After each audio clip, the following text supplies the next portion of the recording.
திமுகவின் கிரிக்கெட் அரசியல் எவ்வளோ பெரிய சூழ்ச்சி பண்ணுறாங்க பாருங்கள். எவ்வளவு பாருங்கள், அரசியலில் திருட்டுத்தனமான அரசியல்.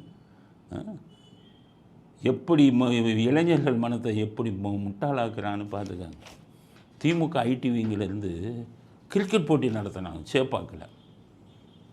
இது எதுக்காகன்னு கேட்டிங்கன்னா, அதாவது இளைஞர்கள் மனதில் இளைஞர்கள் பூரா திமுகவை காரி துப்புறான், வெறுக்கிறான். இளைஞர்களை கவரக்கூடிய அளவில் இருக்கணும்.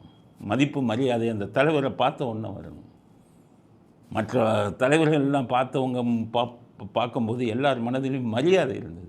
இன்று உதயநிதி, ஸ்டாலின் இவங்க மூஞ்சியை பார்க்கும்போது யாருக்குமே மரியாதைங்கிறது வரல. அதுவும் குறிப்பாக இளைஞர்களுக்கு வரல.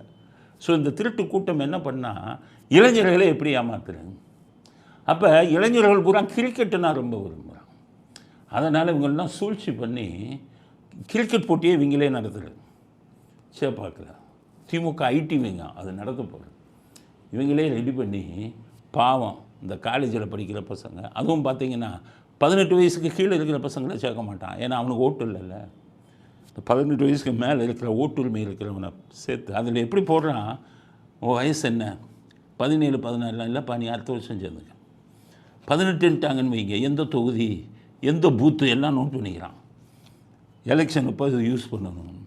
அவங்களுக்கு பூரா கிரிக்கெட் நடத்துகிற மாதிரி நடத்தி பனியன் எல்லாம் ஃப்ரீயாக வாங்கி கொடுத்து கிரிக்கெட்டில் ஜெயிக்கிறவங்களுக்கு கப்பு இவங்க செலவுலையே ரெடி பண்ணி இந்த டீமுகள் எல்லாம் உருவாக்கி அதில் டிஎம்கே தான் அதை நடத்துதுன்னு அவங்களுக்கு சொல்லி அவங்க மனசை மாற்றி கிரிக்கெட்டின் மூலம் இளைஞர்களின் மனதை கெடுக்குவதற்காக நடத்தப்படும் யுக்தி தான் அந்த கிரிக்கெட் போட்டி திமுக ஐடிவிங்கில் நடத்துகிறாங்க.